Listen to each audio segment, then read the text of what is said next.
Welcome back, young scholars. Today, I'm glad you can make it because we're going to do a little in depth dive on a special lesson.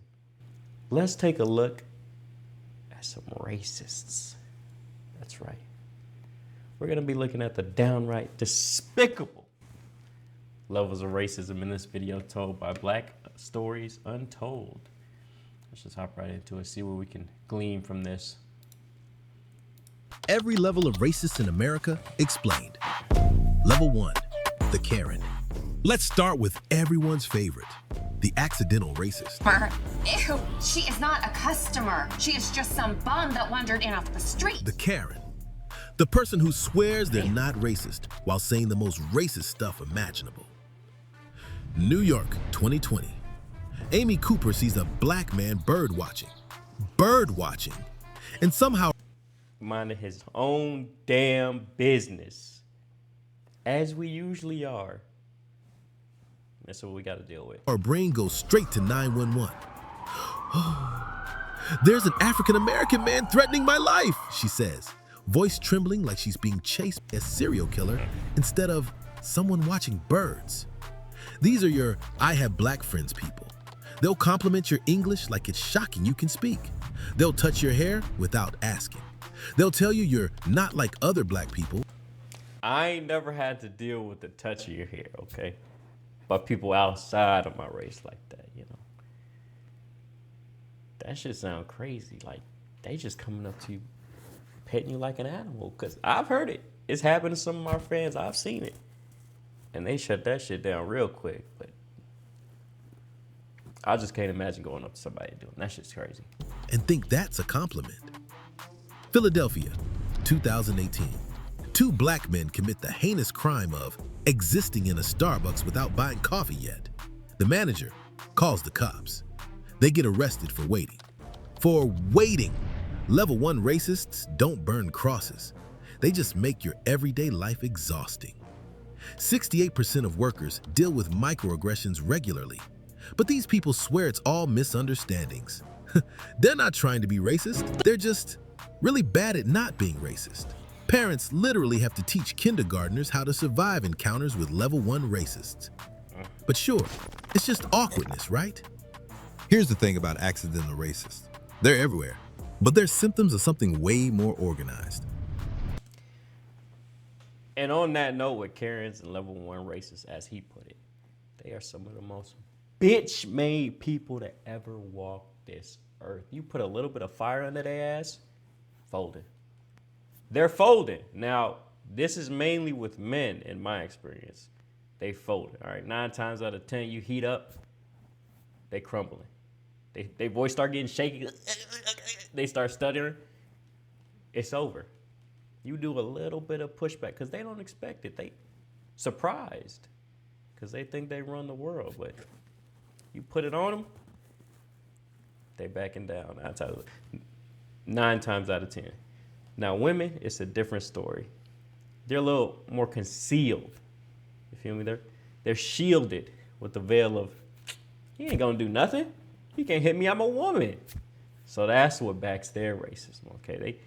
They feel untouchable. So they'll just start popping off on the mouth saying all types of shit. That's where you get your home grill in there. Shit. Go handle that. But that's just my experience. All right, let's get back into it. Level 2, the gatekeeper. Level 2 doesn't shout slurs.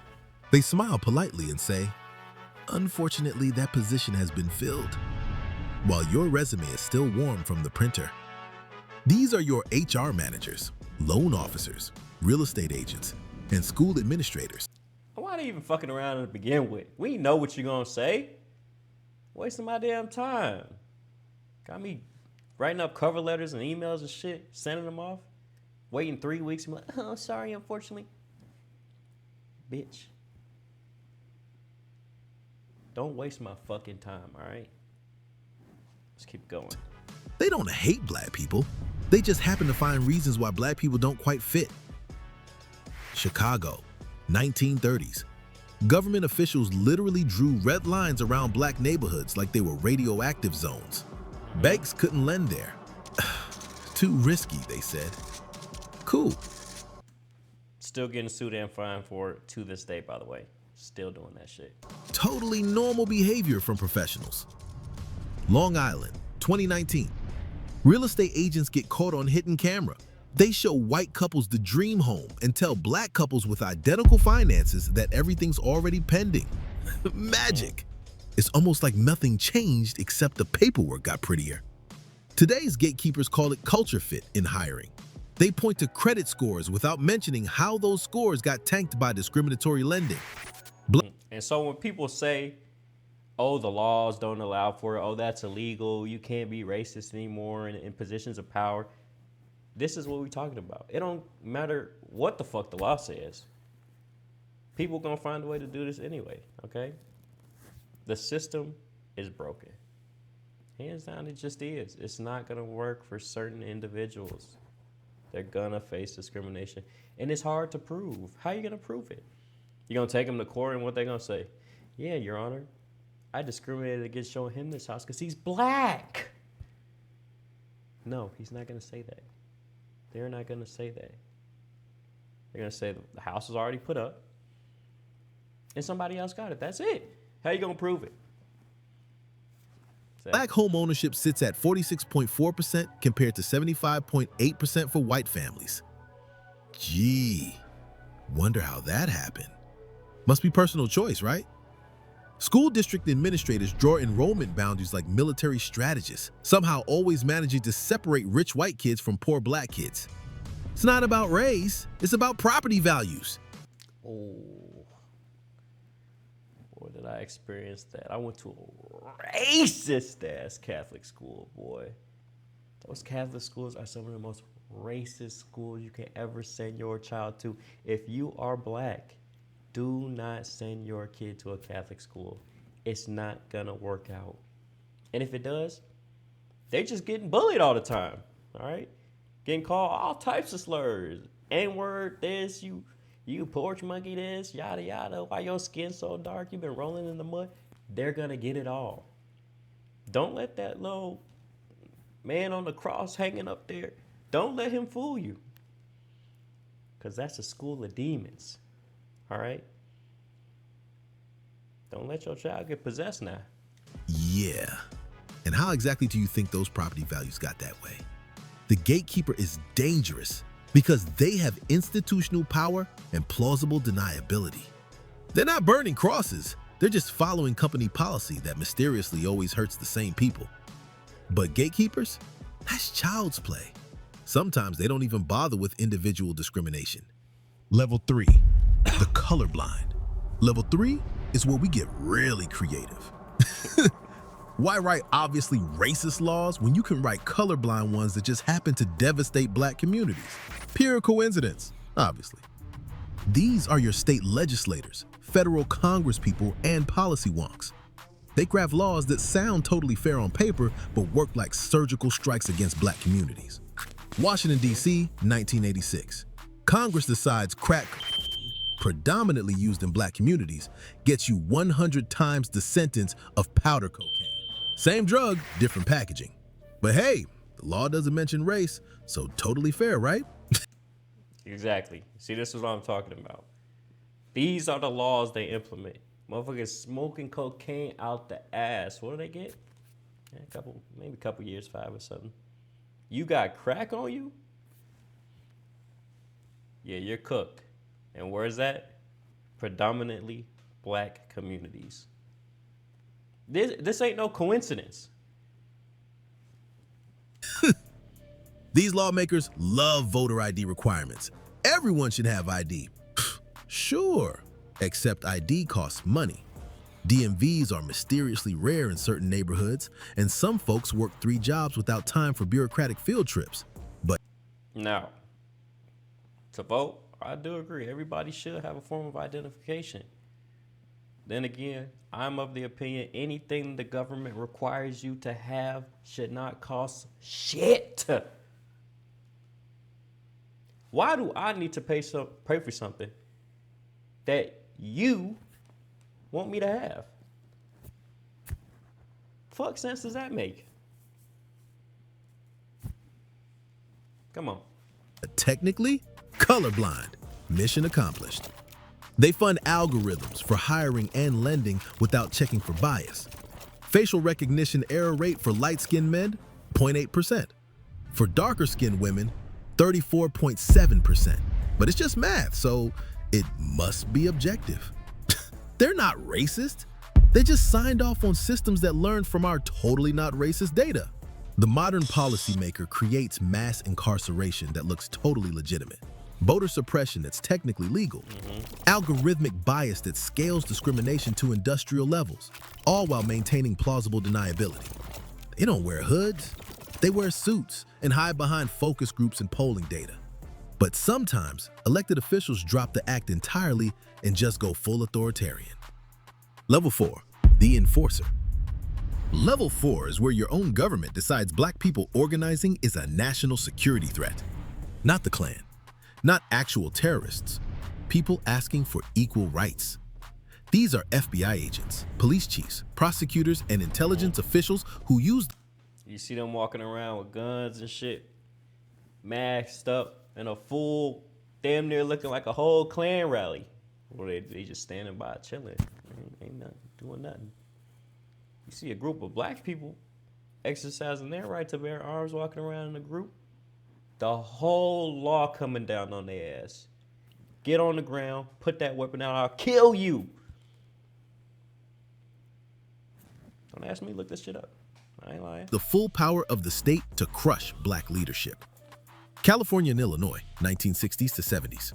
FBI agents literally ran a program called COINTELPRO to neutralize black leadership. They didn't just spy, they actively sabotaged, imprisoned, and assassinated civil rights leaders. Chicago. All because they wanted to be equal. All because they wanted for their rights to be treated as the same as a white man's rights. But they couldn't give up power. They couldn't give up power then, and they can't give up power now. Wow. December 1969. FBI agents give Chicago police a detailed floor plan of Fred Hampton's apartment. They coordinate a raid at 4 a.m. while he's sleeping, and he gets shot in the head. 21 years old. His crime? Feeding kids breakfast and teaching community organizing. They bug Martin Luther King Jr.'s hotel rooms, send him anonymous letters telling him to, and the FBI director literally called him the most dangerous Negro in America. And for the time he was spouting everything that these people didn't want to hear, everything they didn't want you to hear. And by you, I mean a black man at the time. They didn't want you to have rights. They didn't want you to view yourself as equal to them, even better than them. In some regards, working 30 times harder, just busting your ass and getting treated like shit in the process. They was waking you up back then. Now, I didn't agree the method Martin took, you know. I do appreciate him. He was a good civil rights leader, and he progressed us to a certain level today, okay? But I'm more into the camp of Malcolm X myself. All right, this old kumbaya shit, nah, I ain't begging and prodding and doing all that groveling shit to get what I'm owed. It's just not happening. These are federal agents. Think this is ancient history? Federal agents tracked Black Lives Matter organizers' cell phones, created fake social media accounts to monitor activists, and somehow, protesters keep ending up dead in cars and jail cells. But I'm sure it's all totally different now. Level 4 racists have badges, security clearances, and legal authority to destroy lives. They don't just discriminate, they wage war. Of course, when federal agents are too busy to handle things personally, there's always the street-level enforcers. Level 5, the uniform. Level 5 is where the people... Wow, I look like... Damn, that green fucking me up, boy. All right, let's get back to... I'm sorry, bro. It's gonna pass. Sworn to protect and serve become the threat, with badges, guns, and legal immunity to do whatever they want. These aren't bad apples, they're products of departments with bad cultures, bad training, and bad incentives. Tulsa, Oklahoma, 1921. Police officers don't just allow a white mob to destroy the wealthiest black community in America, they call in air support to drop bombs. Actual bombs on American citizens. Then they blame the victims. Ferguson, Bombs. Missouri, 2014. No. Look. Y'all don't understand how influential and wealthy Black Wall Street was. That's Tulsa, Oklahoma, as he referred to it. Let's look this up. All right, as you can see, I typed in how successful exactly was Black Wall Street. And shit, by the AI overview and from what I've read myself, yeah, extremely successful. Establishing a self-sufficient and affluent black community despite several racial segregation. Look, at the height, boasted over 100 businesses, thriving real estate market, excellent schools, high standard of living, with black dollar circulating many times within the district. That means it was self-sufficient of purely the black community. It was a safe haven for black people. And you know who couldn't stand that? White demons at the time. The demonic entities couldn't suffer the fact that black people were doing so successful, more successful than them, that they had to come in and destroy it. They got the U.S. government to fly planes over and bomb the city. Think about that. Bomb the city. But it ain't systematic, right? There's no such thing as systematic racism, all right? Nothing. That's not even the kicker. Watch this. Were there any arrests as a result of the Tulsa, Oklahoma massacre?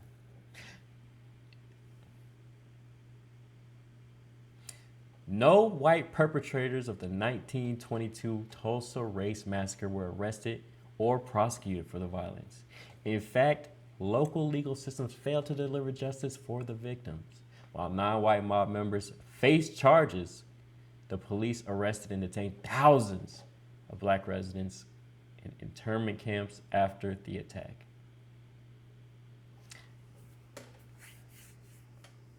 You have struggled, clawed your way from the dirt and mud your whole life to finally find safe haven in a community that you belong to, people that look like you, and fight for you.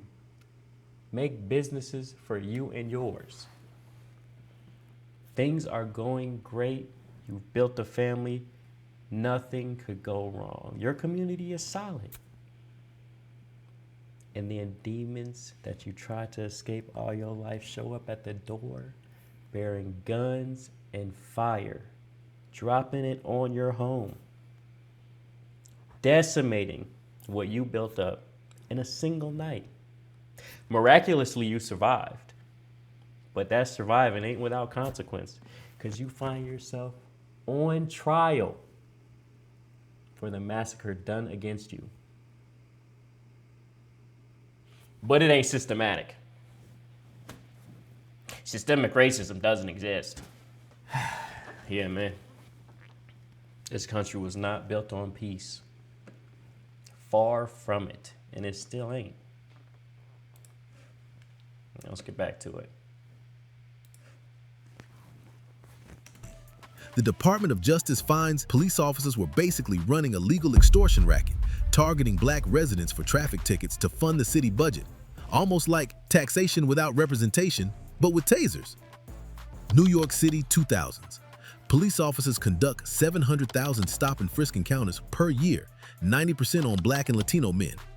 Hit rate for finding weapons? About 1%. So basically, legal harassment with a 99% failure rate. But hey, they had quotas to meet. These officers pull over black 99% failure rate. Still getting harassed. Nothing changes. All these statistics come out and no one cares. You know why? Because what's pushed in the news? What's propagated? Oh, the black community's rioting. Oh, they're burning up places again. Oh, look at this. They're looting.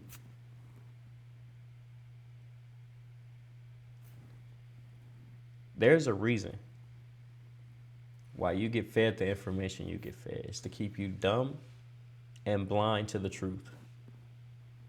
Whose truth? Well, that's another video. Has something to do with the oligarchs. We'll get into that soon. I'll teach y'all about that, don't worry. And if you got any lessons for me on that, go ahead and let me know. But we'll get into that. But before that, let's continue. Black drivers at twice the rate during the day, but the disparity disappears at night when they can't see races clearly. They arrest black kids for the same infractions that get white kids warnings. They patrol black neighborhoods like occupying armies. Level 5 racists have legal authority to use violence while investigating themselves for misconduct. They don't burn crosses. They plant evidence and claim they feared for their lives. But uniform racism is still retail violence. When America really wants to get things done, we elect the people who write it into law. Level 6, the architect. Level 6 is where the cruelty becomes policy, not rogue cops or individual bigots. Elected officials who make oppression legal, systematic, and generational. These are governors, state legislators, Supreme Court justices, and federal officials who design the infrastructure. All pieces of shit. All pieces of garbage that even if you take race out as a factor, they don't give a fuck about you. White, black, Hispanic, Asian, Indian, don't matter. You're poor. And we want to keep you poor. So what we're going to do is we're going to stoke the flames of all this civil unrest so y'all just go ahead, kill each other down there. I'm going to sit up here eating my caviar in my nice mansion. Go burn your neighborhoods down. I don't give a fuck. That ain't got shit to do with me. I'm sitting good, is what these people say. Scammers, crooks, liars. And most of America falling for it. Of inequality. Virginia, 1705. State legislators don't just legalize owning humans. They systematically strip away every possible right. Can't own property, can't learn to read, can't gather in groups, can't defend yourself, can't testify in court. They write a manual for... Can't even practice your own customs and religion where you came from. Can't even know your own history. Stripping all that from you to rebuild you as the perfect slave, the perfect mindless slave, and your future generations. It's just how it is. Creating a permanent underclass. After slavery ends, these officials create convict leasing. Alabama, Georgia, Texas legislators turn prisons into slavery with extra steps. Black men get arrested for vagrancy, aka existing while poor, and leased to plantations and mines. Death rates higher than actual slavery, but technically legal. But it ain't systematic, right? None of this affected the present, right? None of this. Yeah, you sound like an idiot. You moron. North Carolina officials, 1929 to 1974, run forced sterilization programs targeting undesirable populations. Guess who that meant? They sterilize over 7,600 people, mostly black women, without consent. State-sponsored medical abuse with a legal framework. Oregon legislators, 1844 to 1926. Well, hold on now, because that ain't the only medical thing they did. Let's take a little deep dive in history again. So here we have information regarding the Tuskegee syphilis study. All right, here, and this is directly from the CDC's website, cdc.gov here. And here's a little bit of background. The U.S. Public Health Service untreated syphilis study at Tuskegee was a study conducted between 1932 and 1972. Jesus Christ, these demons. The study was supposed to observe the natural history of untreated syphilis. As part of the study, researchers did not collect informed consent from participants, meaning they injected syphilis into these young men without consent, that they would be infected with the syphilis virus and it would progress to its conclusion, ultimately meaning the deterioration of their health due to syphilis. Okay, and if y'all don't know what that does, y'all know it's a nasty STD and whatnot, but it pretty much corrodes the mind. And once it reaches a certain stage, it's over. You're going to die from it. There's no curing it. These are absolutely demonic creatures that we were dealing with back then, sanctioned by the U.S. government. But it ain't systematic. Good God. The things people believe in today's climate.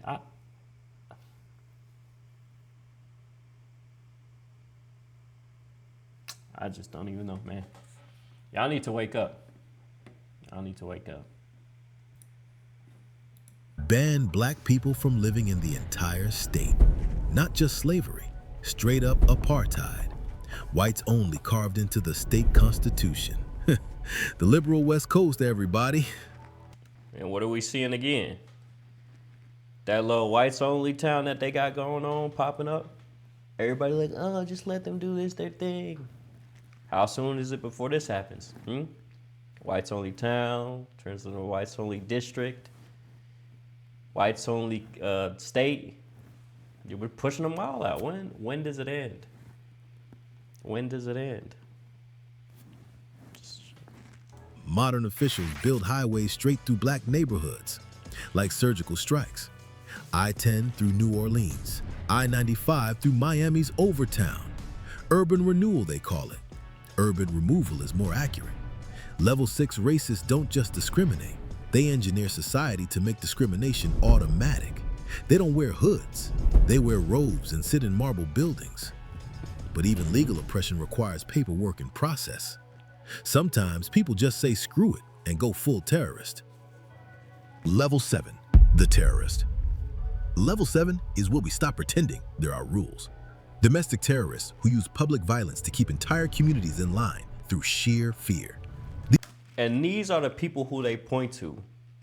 The racists who implement these other laws and follow these laws and appreciate them and do all this other stuff. Those judges, politicians. This is who they point to divert you and say, look, these are the real racists here. Look at them. They're terrorists. They're trying to kill your people. No, they're not the only ones. Don't let this fool you. Don't let it obfuscate from the real issue. These are Klan members, white extremists, white nationalists, and lone wolf shooters who believe in all can be found in U.S. governmental positions of power, okay? All these right here, you can find that in the top echelon. It don't matter where they are. You can even find these motherfuckers in the presidency. It don't matter. They're everywhere. Every single one of these, you can find in a government office. Not to mention big business. Don't count those motherfuckers out too, them. You can find them here too. racial holy war. Wilmington, North Carolina, 1898. White extremist leaders literally overthrow a legally elected government and exile hundreds of residents. Not a riot. A coordinated coup by businessmen and politicians who decided democracy had gone too far. Rosewood, Florida, 1923. Klan members and local vigilantes descend on an entire black town after a white woman claims assault. They burn it to the ground, end the lives of residents, and survivors scatter into the swamps. The town never recovers. And not a single person was brought to justice. Not a single one. It's erased from maps. East St. Louis, Illinois, 1917. White mobs kill over 100 black residents and burn 300 homes. The North isn't exempt. Racism doesn't respect geography. Between 1877 and 1950, lynch mobs end the lives of over 4,000 black Americans. Public spectacles with postcards sold as souvenirs. Families bringing picnic lunches to watch torture. This is the foundation. What are these other than demons? Entities sent straight from hell. What is it? What are they? Look at these. Standing over a hanged man. This is crazy. Truly demonic entities that breed demonic offspring. Not saying that all white people are racist. But back then, whew, man, look at them. Everything else is built on. Charleston Church, 2015. Buffalo Supermarket, 2022. Jacksonville Dollar General, 2022. 2023. Lone gunman citing replacement theory, targeting black spaces specifically. Level 7 racists don't hide behind policies or procedures. They commit terrorism in broad daylight and call it patriotism. They are the logical conclusion of everything that came before. The Karen didn't invent racism. She just inherited the infrastructure. Today's results? Every level is operational. Karens in every workplace making daily life exhausting. Gatekeepers in every institution finding reasons to exclude. Policymakers writing colorblind laws that target with precision. Government agents surveilling and suppressing. Police officers enforcing the hierarchy with violence. Architects designing systematic oppression. Terrorists using fear as a weapon. And it's all a cycle. Cyclical, never ending. As long as one of these systems exists, one of these exists, it's always going to continue. We need to uproot it. Take it out completely. Eradicate it. I'm not going to say what that entails. But if you know me. Median white family has nearly 10 times the wealth of the median black family. Black students still disciplined at 3 times the rate. Voting rights under attack in multiple states. Same ladder, different people climbing it. Every type feeds the others. Karens normalize casual racism. Gatekeepers institutionalize it. Policymakers legalize it. Enforcers weaponize it. Uniforms legitimize it. Architects systematize it. Terrorists enforce it with violence. So here's the assignment. Which type of racist runs your area? Drop your state plus the level in the comments. We'll pin the worst example. All right, well, as y'all can tell, I feel very strongly about black issues and the systematic oppression my people have gone through throughout this country. All right, over the many years, even before the times of slavery.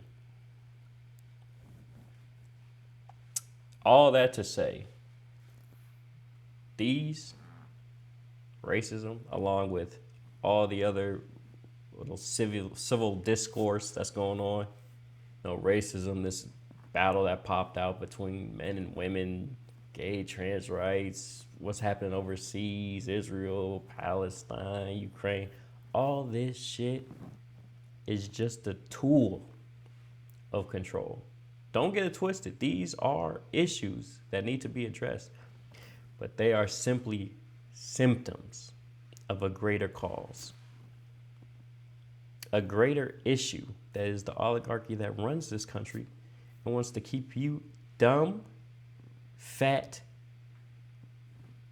and wallowing in the filth that is fighting with each other. And all this civil discourse, really, that's what keeps them going. That's what keeps them on top. Because when you're distracted by all this bullshit going around, like I said, they up there. Got the silver spoon, caviar on deck. I think I'm going to buy a Beethoven's original piece. I think I found that. Let me go and buy that for $2 million. They do not give a shit about what happens in the mud as long as it stays in the mud. And they could keep it there. But hey, that's a video for another time. I'll talk about that probably in the next one. If y'all got anything y'all want to share with me, go ahead, leave it down in the comments below. If y'all enjoyed this lesson, as I did, go ahead and let me know as well, all right? Hit that notification button, the little subscribe, so you can make it on time to the next class. I'll see you.